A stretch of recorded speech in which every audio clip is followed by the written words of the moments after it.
नमस्कार, मैं हूं अंकुर। आप देख रहे हैं सत्यनिधि का न्यूज बुलेटिन। एक नजर डाल लेते हैं अब तक की खबरों पर। कांग्रेस और टीएमसी ने चुनाव आयोग की नई वोटर लिस्ट पर जांच प्रक्रिया पर सवाल उठाए हैं। दरअसल चुनाव आयोग ने 24 जून को बिहार में स्पेशल इंटेंसिव रिवीजन यानी एसआईआर यानी विशेष जांच प्रक्रिया शुरू करने की घोषणा की, जिससे वोटर लिस्ट की गहराई से जांच होगी। लेकिन कांग्रेस पार्टी और पश्चिम बंगाल के मुख्यमंत्री ममता बनर्जी ने इस फैसले का कड़ा विरोध किया है। चुनाव आयोग के मुताबिक 1 जुलाई 1987 से 2 दिसंबर 2004 के बीच पैदा हुए लोगों को वोटर बनने के लिए अपने माता या पिता की जन्म तिथि या जन्म स्थान का प्रमाण देना होगा।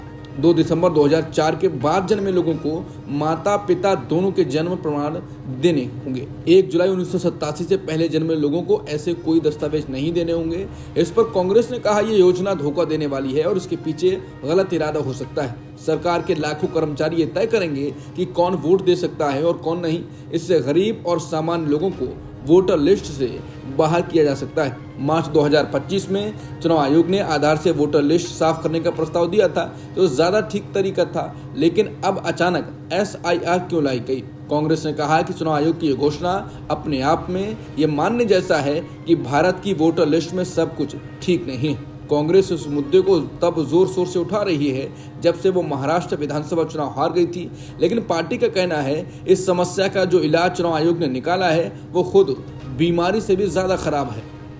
ममता बनर्जी ने कहा कि चुनाव आयोग अब गृह मंत्री अमित शाह के इशारे पर काम कर रहा है। ममता ने सभी विपक्षी राज्यों से एकजुट होने की अपील की और कहा कि हम बैटिंग शुरू कर चुके हैं, अब दूसरों को बॉलिंग करना चाहिए। पश्चिम बंगाल की मुख्यमंत्री ममता बनर्जी ने चुनाव आयोग पर आरोप लगाया है कि वो एक साजिश के तहत 1987 से 2004 के बीच जन्मे वोटरों को निशाना बना रहा है। बता दें, चुनाव आयोग ने जुलाई 1987 से दिसंबर 2004 के बीच जन्मे सभी वोटरों से नागरिकता का सबूत मांगा है। ममता बनर्जी ने कहा ये सब कुछ एनआरसी को पीछे के दरवाजे से लागू करने की कोशिश है। उन्होंने इसे एक स्कैम बताया और कहा यह बेहद खतरनाक कदम है। ममता ने यह भी कहा कि इससे बंगाल के गरीब, प्रवासी मजदूर, गांव में रहने वाले अनपढ़ और छात्र वोटर सबसे ज्यादा प्रभावित होंगे, क्योंकि उनके पास जरूरी कागज नहीं होंगे। ममता बनर्जी ने कहा यह नियम बिहार सरकार को भेजा गया, लेकिन असली निशाना बंगाल है। उनका कहना है कि बिहार में बीजेपी की सरकार है और चुनाव नजदीक हैं, इसलिए वहां कुछ नहीं होगा, जबकि बंगाल में युवा वोटरों के नाम काटने की साजिश की जा रही है। पाकिस्तान के रक्षा मंत्री ख्वाजा आसिफ ने कबूला है कि भारत के साथ हालिया सैन्य संघर्ष और उसके बाद बड़े तनाव के बाद पाकिस्तान को चीन से मदद मिल रही है। उन्होंने कहा कि बीजिंग इस्लामाबाद के साथ भारत के बारे में जानकारी साझा कर रहा है। अरब न्यूज के साथ एक इंटरव्यू में आसिफ ने कहा कि मित्र देशों के लिए सैटेलाइट या अन्य माध्यमों से मिली खुफिया जानकारियां साझा करना आम बात है। उन्होंने ये भी कहा कि ऐसा इसलिए भी हो रहा है क्योंकि चीन का भी भारत के साथ विवाद है। जब आसिफ से पूछा गया कि क्या चीन भारतीय वायु रक्षा प्रणाली, मिसाइल और फ्लाइट पथ के बारे में खुफिया जानकारी साझा कर रहा है, तो पाकिस्तानी रक्षा मंत्री ने कहा कि आजकल जो भी देश एक दूसरे के करीब हैं वो खुफिया जानकारी साझा करते हैं। अगर हम अपने पास मौजूद कोई भी जानकारी साझा करते हैं तो ये बहुत सामान्य बात है। भारत के रक्षा मंत्री राजनाथ सिंह ने चीन के रक्षा मंत्री एडमिरल डोंग जुन से क्विंगदाओ में मुलाकात की। राजनाथ सिंह ने जानकारी सोशल मीडिया प्लेटफॉर्म एक्स पर दी। उन्होंने बताया कि चीन के रक्षा मंत्री से उनकी द्विपक्षीय संबंधों से जुड़े मुद्दों पर चर्चा हुई। राजनाथ सिंह ने कहा कि करीब 6 साल के बाद कैलाश मानसरोवर यात्रा के फिर से शुरू होने पर मैंने खुशी जाहिर की। उन्होंने कहा ये दोनों पक्षों की जिम्मेदारी है कि इस सकारात्मक गति को बनाए रखें। राजनाथ सिंह ने चीन के रक्षा मंत्री से ऐसे समय में मिले हैं जब उन्होंने चीन के क्विंगदाओ में हुई शंघाई सहयोग संगठन की मीटिंग के साझा बयान पर हस्ताक्षर करने से इनकार कर दिया था। बयान में पहलगाम अटैक का जिक्र नहीं था, बलूचिस्तान का था। आरएसएस के महासचिव दत्तात्रेय होसबोले ने 26 जून को एक कार्यक्रम में कहा कि संविधान की प्रस्तावना में जो पंथ निरपेक्षता यानी सेक्युलरिज्म और समाजवाद जैसे शब्द जोड़े गए थे, उन पर अब दोबारा विचार किया जाना चाहिए। उन्होंने कहा कि जब डॉक्टर भीमराव अंबेडकर ने संविधान बनाया था तब इन शब्दों को प्रस्तावना में नहीं रखा गया था। ये दोनों शब्द बाद में 1975 में लगी इमरजेंसी के दौरान जोड़े गए थे। होसबोले ने सवाल किया कि समाजवाद हमेशा भारत के लिए जरूरी है? क्या ये विचारधाराएं हमारे देश के लिए शाश्वत हैं?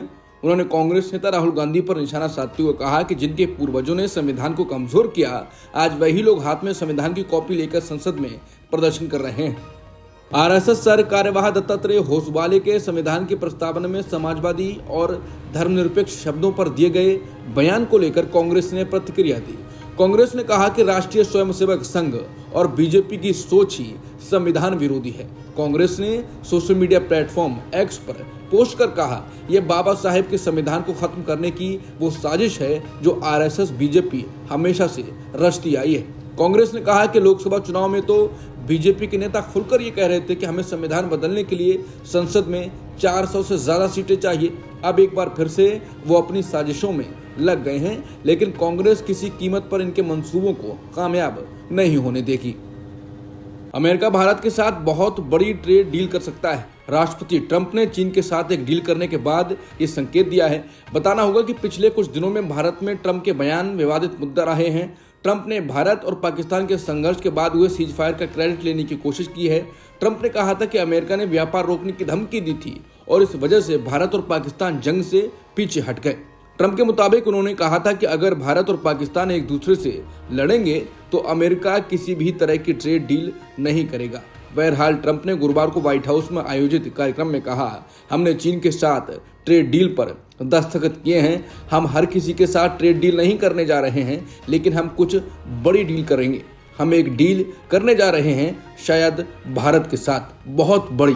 ट्रंप ने कहा कि हम भारत के लिए दरवाजे खोलने जा रहे हैं। चीन के साथ हमने शुरुआत की है। टीएमसी के राज्यसभा सांसद सागरिका घोष ने ट्रंप के इस बयान पर मोदी को घेरा है कि भारत के साथ बड़ी डील होने वाली है। सागरिका ने कहा कि ट्रंप ने पहले भारत पाकिस्तान सीज फायर का ऐलान किया और अब उन्होंने भारत के साथ एक बहुत बड़ी व्यापार डील घोषित कर दी है। सवाल उठ रहा है कि क्या मोदी सरकार ने अपने सारे बड़े ऐलान अब अमेरिका के हवाले कर दिए हैं। भारत ने अमेरिका की उस नई वीजा नीति पर जवाब दिया है जिसमें अब वीजा के लिए अप्लाई करने वालों से उनके सोशल मीडिया अकाउंट की जानकारी भी मांगी जा रही है। इस पर भारत के विदेश मंत्रालय ने साफ कहा है कि भारतीय नागरिकों के वीजा आवेदन को सिर्फ योग्यता के आधार पर ही देखा जाना चाहिए, न कि सोशल मीडिया से जुड़े किसी अन्य पैमाने पर। विदेश मंत्रालय के प्रवक्ता रणधीर जायसवाल ने कहा कि हम अमेरिका से इस मामले पर लगातार बातचीत कर रहे हैं ताकि भारतीय नागरिकों के हित सुरक्षित रह सकें। ईरान ने अब आधिकारिक रूप से एक नया कानून पास कर दिया है जिसके तहत वो संयुक्त राष्ट्र की परमाणु निगरानी एजेंसी यानी इंटरनेशनल एटॉमिक एनर्जी एजेंसी के साथ अपना सहयोग रोक रहा है या बदल रहा है। ईरान के विदेश मंत्री अब्बास अरागची ने कहा यह बिल अब पूरी तरह लागू हो चुका है क्योंकि इसे संसद ने पास किया और देश की सबसे बड़ी संवैधानिक संस्था गार्जियन काउंसिल ने भी मंजूरी दे दी है। उन्होंने सरकारी टीवी पर कहा कि अब इस कानून को मानना हमारी जिम्मेदारी है और इसमें कोई शक नहीं है कि हम इसे लागू करेंगे। मतलब ये कि अब इसे IAEA के साथ ईरान का रिश्ता और सहयोग पहले जैसा नहीं रहेगा। अब ये एक नई शक्ल लेगा जिसका मतलब है कि ईरान अब चाहता है कि वो अपने परमाणु प्रोग्राम को अपनी मंजूरी से चलाए, किसी की निगरानी में नहीं, जिसके बाद लोगों का कहना है कि ईरान कुछ बड़ा करने जा रहा है।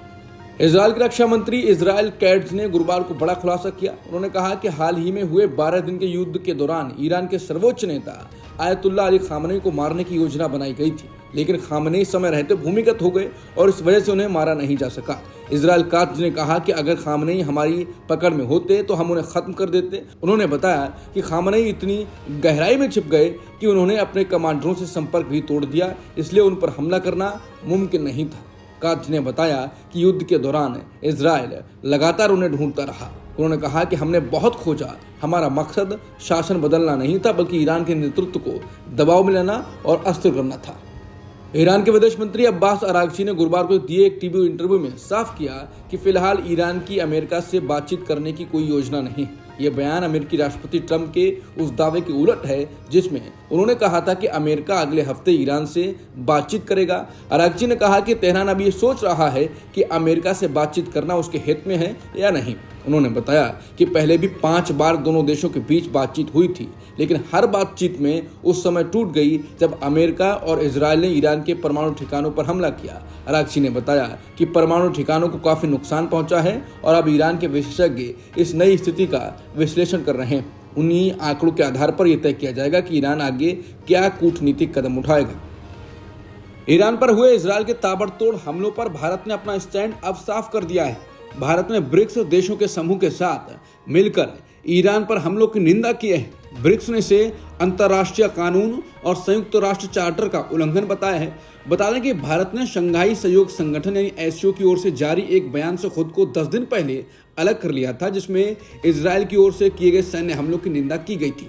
अब भारत ने इस मामले में अपना रुख स्पष्ट कर दिया। बता दें, प्रधानमंत्री मोदी 5-6 जुलाई को ब्राजील में ब्रिक्स शिखर सम्मेलन में भाग लेने वाले हैं।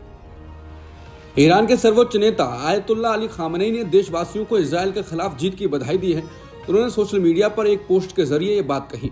इसके साथ ही उन्होंने कहा कि इतनी सारी धमकियों और दावे करने के बावजूद ज़ायोनिस्ट शासन को इस्लामी गणराज्य यानी ईरान ने बुरी तरह कुचल दिया है। उन्होंने अमेरिका पर भी हमला बोला और दावा किया कि ईरान ने अमेरिका के खाड़ी क्षेत्र में मौजूद सैनिक अड्डों पर हमला किया और उसे मुंह तोड़ जवाब दिया। उन्होंने कहा कि ईरान ने अमेरिका को जोरदार थप्पड़ मारा है। अमेरिका के सबसे अहम सैन्य अड्डों में से एक अल उदीद एयरबेस पर हमला कर नुकसान पहुंचाया गया है। खामेनेई ने चेतावनी दी कि ईरान अब भी अमेरिका के कई ठिकानों तक पहुंच रखता है और जब चाहे हमला कर सकता है। उन्होंने कहा कि ईरान के पास अब भी अमेरिका के अहम ठिकानों तक पहुंच है और ज़रूरत पड़ने पर फिर से हमला किया जा सकता है। अगर दुश्मन ने दोबारा कोई गलती की तो उसे इसकी भारी कीमत चुकानी पड़ेगी। खामेनेई ने ट्रंप के उस बयान का मजाक उड़ाया जिसमें उन्होंने कहा था कि ईरान को आत्मसमर्पण करना चाहिए। खामेनेई बोले, ये कहना कि ईरान को आत्मसमर्पण करना चाहिए अमेरिका के राष्ट्रपति जैसे बड़े पद पर बैठे व्यक्ति को शोभा नहीं देता। ईरान के सर्वोच्च नेता आयतुल्लाह अली खामेनेई ने अपने भाषण में कहा है कि ईरान के परमाणु ठिकानों पर हमला करके अमेरिका कुछ नहीं कर पाया है। उन्होंने कहा कि जो कुछ हुआ अमेरिकी राष्ट्रपति ट्रंप ने उसे बढ़ा चढ़ाकर पेश किया है। उनकी बात सुनकर कोई भी व्यक्ति बता सकता है कि वो सच्चाई को तोड़ मरोड़ रहे थे। उन्होंने कहा कि हमने इस क्षेत्र में अमेरिका के एक प्रमुख अड्डे पर हमला किया और अमेरिका ने इसे कमतर आंकने की कोशिश की। आयतुल्लाह अली खामेनेई ने कहा कि ट्रंप ने ईरान से आत्मसमर्पण करने की बात करके बहुत बड़ी बात कह दी। ईरान जैसे महान देश और राष्ट्र के लिए आत्मसमर्पण का उल्लेख ही अपमान है। उन्होंने कहा कि ट्रंप ने गलती से एक सच्चाई उजागर कर दी कि अमेरिका शुरू से ही ईरान विरोधी रहा है। अब तक की खबरों में इतना ही। बाकी खबरों के लिए बने रहिए सत्य हिंदी के साथ।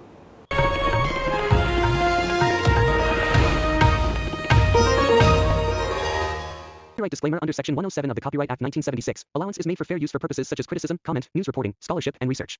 Fair use is a use permitted by copyright statute that might otherwise be infringing.